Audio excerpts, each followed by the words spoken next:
Well, hi, my name is Christy Wilson-Cairns. I'm the co-writer of 1917, and this is the Screenplay Breakdown. Filming a movie in one take changes every aspect of the writing process, in the sense of how you write the script, how you tell the story, because real time is how we experience life. So when your audience sit in that cinema and the movie starts, of all the films they're ever going to see, a movie shot in real time is the most like their lives. They have an understanding of it in the way that they don't with any other style of filmmaking. And so what you have to do with that as the writer is you have to work out where is the very thin line between reality and Hollywood.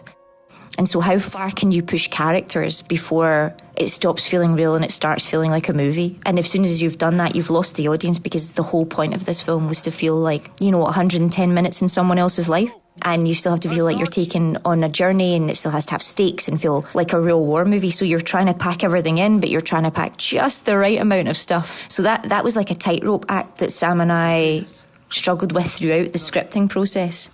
So it's very annoying. I don't recommend it. It's really hard. I mean, it was worth it in this case, and I loved doing it, and it created an intimacy with the characters that I've never had in any of my other scripts. And I think that sort of shows in the finished film as well. There's such an involvement. You're so immersed in it. It was the only way to tell this story. I wish it had been easier, but I'm glad we did it. Deliver this to Colonel Mackenzie. It is a direct order to call off tomorrow morning's attack. If you don't, it will be a massacre. We were in 6 months of rehearsals. Sam, George Dean, Roger Deakins, Dennis Gassner and I, all the producers, we really spent 6 months actually working out how we were going to do this. So how we were going to tell the story from a script point of view, how we were going to rationalise that in a way that everyone on set could understand. We created a second script that was just schematics, that was basically the movement of the camera, the movement of George, of Dean, the size of the locations. I mean, within an inch of its life, everything was planned, because that was the only way to pull this off. Oh, Jesus. Oh, no. And during the rehearsal process, Lee Smith, the editor, was hugely involved every day on set as well. And he would be sending Sam, because we shot in real time after the first week. Stop. Just let me stand. Dirty bastards!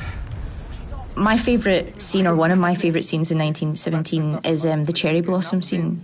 And it comes sort of smack bang in the middle of the movie. We're out of the trenches, we're out of kind of German landscape, and we're into this sort of virgin land that's green and fresh and beautiful. And the first time that we've seen nature, really. Both of them have just survived a real near-death experience. Blake's saved Schofield's life. And then there's been some emotional fallout from the near-death experience, as you would imagine. If I got a medal, I'd take it back home. Why didn't you just take it home? Look, it's just a bit of bloody tin. Schofield's just confessed to Blake that he gave away his medal, that he couldn't stand going home, that he had so much trouble with seeing his family again because he had to leave. And so it's actually one of the kind of most important emotional beats in the film for Schofield's character. I hated going home. I hated it. And because we were trying to write a story that takes place in real time, that feels like real life, people don't often talk about their huge emotional kind of wrenching needs.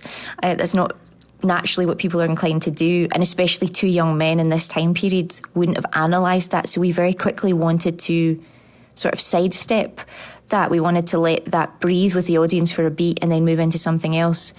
And Sam and I had always kind of loved this idea of cherry blossoms, of nature and of rebirth. And we found in our research that when the Germans were retreating to the Hindenburg Line, they cut down every tree. They destroyed everything that could have been of use to the British, any kind of fruit tree, anything like that. They used trees to block roads. They just basically made it impossible for the British to follow them at any kind of steady pace.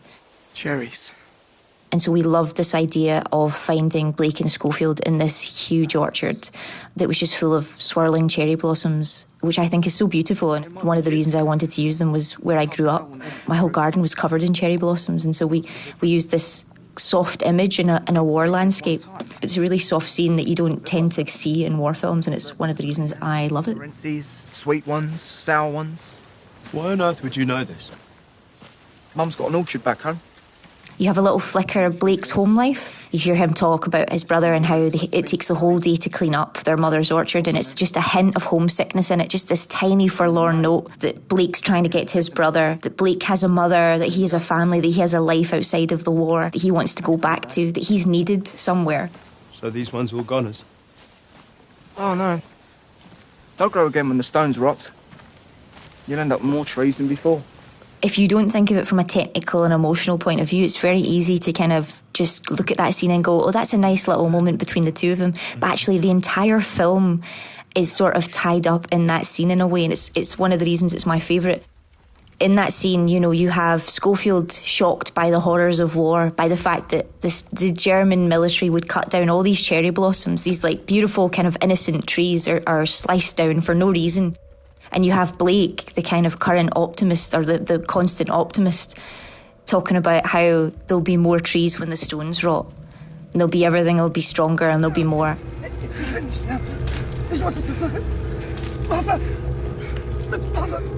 We should put him out of his misery. No, get him some water. He needs water. There's plenty of places where, had this been told in a traditional sense, had this been a conventional movie, I would have cut away. When I was first sitting down to write it, I realised actually the bits I would have cut away from are so kind of intrinsically human, are so linked to the human condition. One of the real important bits is actually comes after the walled orchard scene, which, spoiler, after Blake's death. And after I wrote the death scene, I remember sitting in this hotel room that I was writing it in and being like, oh my God, he has the body, what's he going to do with it now? Which, because usually in a film, you know, your best friend dies in your arms and then you cut to, you've just finished filling the grave or you've left him already. And you know, there's some way that you get around that. Because actually the physics, the emotional kind of logic of sitting there with the dead body of someone you loved is horrible. It's such a horrible moment. And so I was like, well, what would you try and do? He doesn't have time to bury him because, well, he has a message to deliver, but also, do you want to see 3 hours of Schofield digging a grave? Because this is a film in real time. So we don't have that option. And so what would you do? And so I found it very intimate and very kind of exposing to me myself. And I was like, well, I would try and put them somewhere that looked peaceful and that was grassy and that didn't feel like the war. And so he drags Blake to that little green spot by the water in the tree. And I thought I would never, ever have written this. I would never have written this. And I remember on set when we were shooting it that day, being so moved by George's performance and the camera work and everything about it. Because it's what we all go through. I think if you've ever had a loved one die, there is always that moment where they stopped being your loved one and they start being a body. And it's truly kind of profound and shocking and you've got no idea what to do with it. And it makes you feel very small and lost and impotent. And I thought George McKay just so beautifully portrayed that. All the wants I had in the script for that scene were kind of blown out the water. We wanted that death scene to be so real and quite graphic because we wanted people to understand what it was to die in a war. That it's not glory, it's not, you know, the sounds of trumpets. It's very rarely heroism. It's sad and it's muddy and it's bloody and it's just horrible and it's someone thinking about their mother. Will you write to my mum for me? I will. Tell her I wasn't scared. When I was doing my research, I was in a town called Albert in France, which was decimated in the First World War. And in a way, it stood in for Auguste in many ways in my mind. It was the sort of template for how much damage can be done to a place and people can still live in it. I was in the gardens of the cathedral there, which is this beautiful church that was on fire and ruins during the First World War.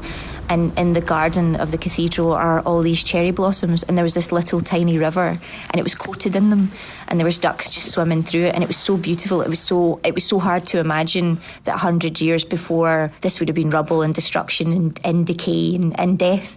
And so I just thought that image sort of slammed home to me, and I thought, okay, I was like, I'm going to use this.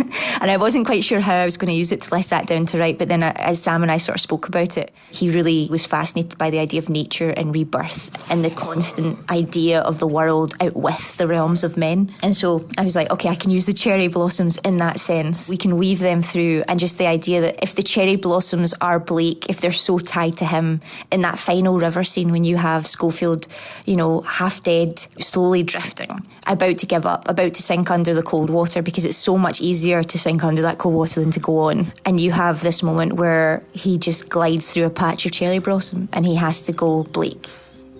And it just gives him the final burst of energy to get out that river, to get up that hill and to deliver the message.